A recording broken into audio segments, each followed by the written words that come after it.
इतने खतरनाक होते हैं कि अगर कोई इनकी आंखों में देख ले तो वो पत्थर का बन जाए। और एक सुनहरे बालों वाली लड़की जो किसी भी चीज को छूती है तो उस पर आग लग जाती है, इसीलिए वो हमेशा ग्लव्स पहन कर रखती है। एक बच्ची ऐसी होती है जिसके अंदर बहुत ताकत होती है, उसके अंदर 10 लोगों की ताकत है। एक बच्चा ऐसा होता है जिसके पेट के अंदर मधुमक्खियां रहती है। और एक लड़की ऐसी जिसके सिर के पीछे एक और मुंह होता है जिसमें बड़े बड़े दांत होते हैं। यहाँ पर एक बच्चे के अंदर ये भी शक्ति होती है कि वो अपने सपनों को दूसरों को दिखा सकता है। और एक बच्चा ऐसा जो मुर्दों को भी जिंदा कर सकता है। एक बच्ची ऐसी होती है जो किसी भी सब्जी को, फल, पेड़ को अपनी शक्ति से बड़ा कर सकती है। तो यहाँ पर जो भी बच्चे होते हैं इन सब के अंदर इसी तरह की अलग अलग शक्तियां होती है। और एब यानी कि जैकब के दादा को ये बात इसलिए पता होती है क्योंकि कभी वो भी इन्हीं बच्चों में से एक थे, यानी कि वो भी यहीं रहा करते थे, लेकिन किसी वजह से उन्हें यहाँ से जाना पड़ा। अब यहाँ पर जैकब उस लड़की से जिससे डर कर वो भागा था उससे पूछता है कि तुमने मुझे एब क्यों कहा। वो कहती है क्योंकि तुम बिल्कुल एब की तरह दिखते हो, जल्दी हमारे साथ चलो, कोई हमें देख ना ले, हमें काल चक्र में जाना होगा। मिस पेरेग्रिन्स ने हमें यहाँ तुम्हें लेने के लिए भेजा है क्योंकि उन्होंने तुम्हें पानी के शिप पर देख लिया था। दरअसल जैकब के पानी के शिप के ऊपर जो पक्षी था वो और कोई नहीं बल्कि मिस पेरेग्रिन्स थी। और अब ये सारे बच्चे जैकब को गुफा के अंदर ले जाते हैं। जैकब को कुछ भी समझ नहीं आता और वो गुफा से भाग जाता है और वो वापस उसी गेस्ट हाउस में जाता है जहां पर वो अपने डैड के साथ रुका हुआ है। और जब वो ऊपर जा रहा होता है तो यहाँ का मैनेजर बोलता है कि तुम कहाँ जा रहे हो। वो कहता है कि मैं अपने कमरे में। यहाँ का जो मैनेजर होता है जो अब बदल गया होता है क्योंकि जिस मैनेजर को जैकब जानता था वो कोई और था। वो कहता है ये तुम्हें क्या कोई गेस्ट हाउस दिखता है। और वो जैकब के पास आते हैं। वो कहते हैं हमें तो ये कोई जासूस लगता है। जैकब कहता है कि मैं एक टूरिस्ट हूँ और वो उसे पकड़ लेते हैं। वो कहते हैं जब इसे 2 फटके लगेंगे अपने आप ही सब कुछ सच बोल देगा। और तभी यहाँ पर हवा में गिलास, प्लेट्स अपने आप ही इधर उधर गिरना शुरू हो जाती है। ऐसा लगता है कोई उन्हें फेंक रहा है लेकिन कोई भी दिख नहीं रहा होता। और यहाँ पर सुनहरे बालों वाली लड़की आती है। वो जैकब को बोलती है चलो मेरे साथ, और वो उसे अपने साथ बाहर ले जाती है। और जाने से पहले वो दरवाजे पर हाथ लगाती है जिससे दरवाजे में आग लग जाती है। और इससे पहले कि लोग इन्हें पकड़ते हैं घोड़ा गाड़ी में यहाँ से निकल जाते हैं। जहाँ पर सुनहरे बालों वाली लड़की और वो लड़की जो हवा से भी हल्की है वो दोनों होती है।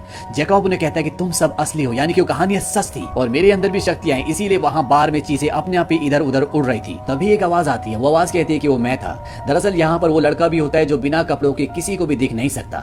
और इसके बाद वो अपने कपड़े पहन लेता है। जैकब को यहाँ पता चलता है कि वो सन 2016 में नहीं है बल्कि आज तारीख है 3 सितंबर सन 1943, यानी कि वो टाइम ट्रेवल के थ्रू पास्ट में आ चुका है। इसीलिए जिस गेस्ट हाउस में रुका था वो गेस्ट हाउस नहीं है बल्कि वो एक बार है। अब जैकब को मिस पेरेग्रिन्स के पास ले जाया जाता है जो सब बच्चों की गार्डियन है, जो सब बच्चों का ध्यान रखती है। और वो जैकब को सब बच्चों से मिलवाती है। और यहाँ पर जो लड़की होती है एमा, जो हवा से भी हल्की है, वो कभी जैकब के दादा इब्राहिम यानी कि एब से प्यार किया करती थी। लेकिन इसके बाद किसी वजह से वो यहाँ से चले गए और धीरे धीरे उन्होंने एमा के खतों का जवाब देना भी बंद कर दिया क्योंकि उनकी शादी हो चुकी थी और एमा का इससे दिल टूट चुका था। पर एमा का नेचर बहुत अच्छा होता है, इसीलिए जैकब से बहुत अच्छे से बात करती है। यहाँ पर एक लड़का होता है जो मुर्दों को जिंदा कर सकता है जिसका नाम एनोच है। वो जैकब को बिल्कुल भी पसंद नहीं करता और इसकी वजह ये होती है कि उसके दादाजी इस जगह को छोड़कर चले गए थे, इसीलिए वो नहीं चाहता कि जैकब यहाँ पर रहे। ये सब एक साथ मिलकर डिनर करते हैं और डिनर के बाद जब जैकब यहाँ से अपनी दुनिया में वापस जा रहा होता है तभी एक बच्चा बोलता है क्यों ना तुम भी उस चीज को देख कर जाओ कि कैसे हम एक दिन को दोबारा से शुरू करते हैं। ये सब के सब एक जगह जाकर खड़े हो जाते हैं और अपने चेहरे पर एक मास्क पहन लेते हैं। और तभी आसमान में दिखाया जाता है कि बहुत सारे प्लेन्स एक जगह से दूसरी जगह जा रहे होते हैं। और तभी एक प्लेन इनकी जगह पर जहाँ पर ये सब रहते हैं वहां पर एक बॉम्ब गिराता है क्योंकि ये वर्ल्ड वॉर 2 है और ये होना बहुत आम बात है। लेकिन इससे पहले कि वो बॉम्ब इनके घर के ऊपर गिरता, पेरेग्रिन्स के पास जो घड़ी होती है वो उस घड़ी से समय को रोक लेती है और समय को रिवर्स करती है जिससे एक बार फिर से दिन शुरू हो जाता है। दरअसल इन्होंने यहाँ पर एक टाइम लूप बनाया है और ये टाइम लूप होता है 3 सितंबर सन 1943 का, यानी कि ये दिन ये बार बार जीते हैं। इसी वजह से इनकी उम्र कभी भी नहीं बढ़ती। लेकिन इस वक्त के साथ एक असली दुनिया का वक्त भी है जहाँ से जैकब आया है, यानी कि यहाँ पर 2 पैरेलल लाइंस एक साथ चलती है। एक वो लाइन जिससे जैकब आया और एक ये लाइन जिसमें ये एक ही दिन को बार बार जी सकते हैं। और ये टाइम लाइन 3 सितंबर सन 1943 से आज तक चली आ रही है। इसीलिए इस टाइम लाइन के अंदर जो भी है वो उसी उम्र में है जिस उम्र में वो सन 1943 में थे। और मिस पेरेग्रिन्स एक इम्ब्रिन है और इम्ब्रिन्स के अंदर ये शक्ति होती है कि वो पक्षी का रूप धारण कर सकते हैं और साथ ही साथ वो एक ही दिन को दोबारा शुरू कर सकते हैं। और उन्हीं की वजह से ये सारे बच्चे एक ही दिन को सन 1943 से आज तक बार बार जी रहे होते हैं। अब जैकब वापस अपने टाइम में आ जाता है, यानी कि सन 2016 में अपनी दुनिया में आ जाता है। और अपनी दुनिया में आने के लिए उसे गुफा से होकर आना होगा और इसी तरह से अगर वो 1943 में जाना चाहता है तो उसी गुफा से उसे गुजरना होगा, यानी कि ये एक तरह का रास्ता है। अपनी दुनिया में आने के बाद जैकब एक लेटर को पढ़ता है, जो लेटर वो पेरेग्रिन्स के वहां से चुपके से ले आया होता है क्योंकि ये लेटर पेरेग्रिन्स को उसके दादा ने लिखा था। और वो इस लेटर को पढ़ना शुरू करता है और उस लेटर में लिखा रहता है कि मुझे पता चला है कि मिस्टर बैरोन के कुछ लोग इंग्लैंड में देखे गए हैं जहां पर मिस एवोसेट का टाइम लूप है, यानी कि जिस तरह से टाइम लूप यहाँ पर है इसी तरह से एक और टाइम लूप इंग्लैंड में है। और जैकब के दादा ने ये लिखा होता है कि आप उन्हें आगाह कर दें और उन्हें ये भी कहें कि एक नया काल चक्र बना लें जो कि सुरक्षित हो, यानी कि एक नया टाइम लूप बना लें। और अगले दिन जैकब इस लेटर को लेकर वापस उसी टाइम लूप में जाता है, यानी कि सन 1943 में, और वो मिस पेरेग्रीन्स को बताता है कि अगर मेरे दादाजी का खतरनाक लोगों से कोई वास्ता था तो मुझे ये बात पुलिस को बतानी पड़ेगी, क्योंकि उनकी हत्या हुई है। ये बात पेरेग्रीन्स को नहीं पता होती, लेकिन फिलहाल मिस पेरेग्रीन्स उसे कुछ भी नहीं बताती। और इसके बाद वो एमा के पास जाता है और एमा उसे एक जगह ले जाती है जहां पर मिस पेरेग्रीन्स एक बहुत बड़े जानवर को, यानी कि मॉन्स्टर को मारने के लिए तैयार होती है, क्योंकि ये दिन बार बार शुरू होता है और उन्हें पता होता है कि वो इस वक्त इस जगह पर आएगा और वो उस मॉन्स्टर को मार गिराती है। और ये सब कुछ जैकब देख रहा होता है और एमा उसे कहती है तुम उस मॉन्स्टर को देख सकते हो ना।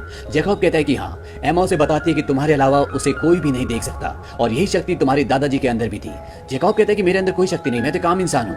एमा उसे कहती है कि अगर तुम एक आम इंसान होते तो तुम कभी भी इस टाइम लूप के अंदर आ ही नहीं पाते, क्योंकि इसके अंदर कोई भी आम इंसान नहीं आ सकता। इसके बाद जैकब मिस पेरेग्रीन्स के पास जाता है और वो अब पूरा सच जानना चाहता है। मिस पेरेग्रीन्स बताते हैं कि तुम्हारे जन्म के साथ ही मुझे पता था कि तुम्हारे अंदर शक्तियां हैं और तुम्हारे दादाजी को भी पता था, लेकिन वो तुम्हें तुम्हारे 18वें जन्मदिन पर ये सब कुछ बताने वाले थे, क्योंकि वो चाहते थे कि तुम्हारा बचपन आम बच्चों की तरह गुजरे, जो कि तुम्हारा गुजरा भी। मिस पेरेग्रीन्स जैकब को एक किताब दिखाती है। वो कहती है कि ये हमारा इतिहास है। बहुत साल पहले हम में से कुछ ऐसे लोग थे जो टाइम लूप में रहते रहते थक गए थे और उनका ये मानना था कि इम्ब्रिन की शक्तियों से वो टाइम लूप के बाहर भी अमर रह सकते हैं, यानी कि बिना टाइम लूप के भी उनकी उम्र नहीं बढ़ेगी। और इन्हीं में एक आदमी होता है मिस्टर बैरन। मिस्टर बैरन और उनके चमचों ने एक इम्ब्रिन को पकड़ लिया, क्योंकि वो उसकी शक्तियों का इस्तेमाल करना चाहते थे, वो अमर होना चाहते थे। लेकिन जब उन्होंने इम्ब्रिन पक्षी के साथ एक्सपेरिमेंट किया तो इसका असर उन पर बहुत बुरा पड़ा। वो सब के सब अदृश्य मॉन्स्टर में बदल गए और बैरन ने कुछ सालों बाद इसके असर को खत्म करने का तरीका ढूंढ लिया। उसे पता चला कि जिन बच्चों के अंदर शक्तियां होती है, अगर वो उन बच्चों की आंखें खा ले तो वो दोबारा से इंसानियत प्राप्त कर सकता है, यानी कि वो दोबारा से इंसान बन जाएगा। इसीलिए बैरन ने अपने लोगों के साथ कई टाइम लूप्स पर हमला किया जहां पर वो बच्चे रहते थे जिनके अंदर शक्तियां थी। उसने उनकी आंखें खाई और इसके बाद वो एक बार फिर से इंसान बन गया। लेकिन बैरन अब भी टाइम लूप्स पर हमला करता है, क्योंकि वो अपने दोस्तों की मदद करना चाहता है। अब जिस तरह से मिस पेरेग्रीन्स एक इम्ब्रिन है, इसी तरह से दुनिया में बहुत सारे इम्ब्रिन्स हैं जिनके अपने अपने टाइम लूप्स हैं और उनके साथ कई बच्चे रहते हैं। एक इम्ब्रिन यहाँ पर भाग के आई होती है जिसका नाम होता है एवोसिट, और एवोसिट मिस पेरेग्रीन्स को बताती है कि उन हॉलोज ने, उन अदृश्य दैत्यों ने जो बच्चों की आंखें खाते हैं, मेरे टाइम लूप को ढूंढ लिया। वो बहुत सारे थे, मैं उनका सामना नहीं कर पाई, इसीलिए मुझे अपनी जान बचाकर यहाँ पर आना पड़ा। मिस पेरेग्रीन्स कहती है कि तुम चिंता मत करो, तुम यहाँ पे सुरक्षित हो। वो कहती है कि कोई भी सुरक्षित नहीं है, उन्होंने मेरे टाइम लूप पर मशीन लगा दी है और वो यहाँ पर कभी भी पहुंच सकते हैं। और वो उस एक्सपेरिमेंट को दोबारा करना चाहते हैं जो पिछली बार नाकामयाब हो गया था, जिसमें वो लोग हॉलोज यानी कि अदृश्य दैत्य बन गए थे। और इस बार एक्सपेरिमेंट में वो और भी ज्यादा इम्ब्रिन्स का इस्तेमाल करना चाहते हैं। और अब मिस पेरेग्रीन्स बोलती है कि हमें जगह छोड़नी होगी और यहाँ से सब जाने की तैयारी करते हैं। लेकिन जैकब इनके साथ नहीं जाता, वो वापस अपने टाइम में चला जाता है। और जब वो अपने टाइम में जाता है तो वो देखता है कि वहां पर एक आदमी को ठीक उसी तरह से मारा होता है जिस तरह से उसके दादाजी को मारा था। और वो ये समझ जाता है कि वो हॉलोज यानी कि अदृश्य दैत्य यहाँ पर आ चुके हैं और वो ये बताने के लिए मिस पेरेग्रीन्स के पास जाता है। लेकिन उसके पीछे पीछे एक आदमी आ जाता है जो आज ही इस शहर में आया होता है। और जब जैकब देखता है कि वो भी गुफा के अंदर आ गया तो वो समझ जाता है कि ये कोई आम इंसान नहीं है। वो उसे पूछता है क्या तुम भी एक पेक्यूलियर यानी कि एक अजूबा हो?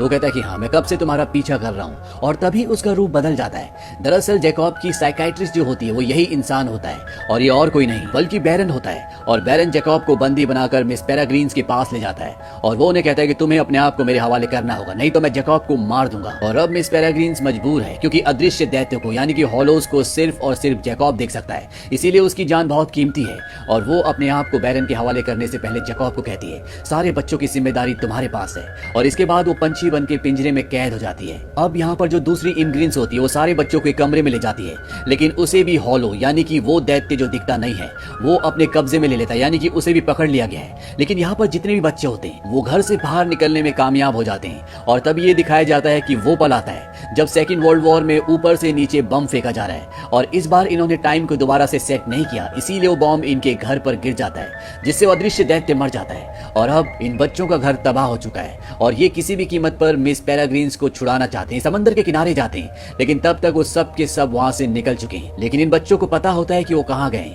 इसीलिए पानी में डूबा हुआ एक शिप जिसके अंदर बहुत सारे मुर्दे यानी कि कंकाल भी होते हैं, एमा अपनी शक्ति से उसे ऊपर ले आती है और ये सब के सब उस शिप पर बैठकर ये उस जगह तक पहुंच जाते हैं जिस जगह का नाम ब्लैक पूल है, जहां पर मिस पेरेग्रीन्स को और बाकी इम्ब्रिन्स को इन लोगों ने बंदी बनाकर रखा है। सबसे पहले एमा उस जगह पहुंचती है जहां पर एक्सपेरिमेंट करने वाले होते हैं और वो बैरन को और उसके लोगों को धमकी देती है कि मिस पेरेग्रीन्स को और बाकी जितने भी इम्ब्रिन्स पक्षी तुम्हारे पास हैं उन सब को छोड़ दो, नहीं तो तुम्हारे लिए अच्छा नहीं होगा। हम पहले तुम्हारे एक अदृश्य दैत्य को यानी कि हॉलो को मार चुके हैं। बैरन को इस बात पर गुस्सा आता है। वो अपने 4 अदृश्य दैत्यों को और अपने साथी को उनके पीछे भेजता है। हालांकि उन अदृश्य दैत्यों को कोई भी नहीं देख सकता, लेकिन उन्हें उन्हें जैकब देख सकता है और जैकब की मदद से, और यहाँ पर वो लड़का जो मुर्दों को जिंदा कर सकता है, शिप में जितने भी कंकाल होते हैं उन सबको जिंदा कर देता है और वो सारे के सारे कंकाल उन अदृश्य दैत्य को मार देते हैं, क्योंकि यहाँ पर जितने बच्चे होते हैं उन सब ने उन अदृश्य दैत्यों के ऊपर बर्फ फेंकी होती है, जिसकी वजह से सब उन्हें अब देख सकते हैं। इन सब का खात्मा करने के बाद ये सारे बच्चे उस जगह पहुंच जाते हैं जहाँ पर मिस पेरेग्रीन्स और बाकी के इम्ब्रिन्स हैं।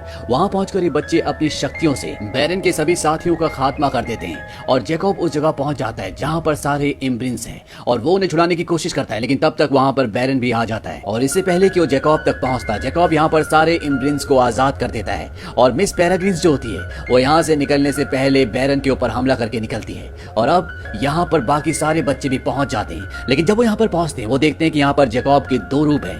दरअसल बैरन ने भी जैकब का रूप धारण कर लिया होता है और अब यहाँ पर किसी भी बच्चे को समझ नहीं आता कि इसमें असली जैकब कौन है और तभी पीछे से ये दिखाया जाता है कि एक हॉलो यानी कि अदृश्य दैत्य इन्हीं की तरफ आ रहा होता है, जिसे जैकब देख लेता है, लेकिन बैरन के अंदर ये शक्ति नहीं होती। जैकब कहता है कि अभी पता चल जाएगा कि असली कौन है और नकली कौन है और वो हॉलो जैकब को यानी कि बैरन को उठा लेता है, क्योंकि उसने जैकब का रूप धारण किया होता है और इससे पहले कि वो उसे कुछ बता पाता वो बैरन की आंखें निकाल लेता है, जिससे उसकी मौत हो जाती है और तभी जैकब उस अदृश्य दैत्य को भी मार देता है। इसके बाद सब बच्चे यहाँ से निकल जाते हैं और अब इन्हें टाइम पर अपने वक्त पर पहुंचना पड़ेगा, नहीं तो इन सब की उम्र बढ़ जाएगी और ये सब के सब मर जाएंगे।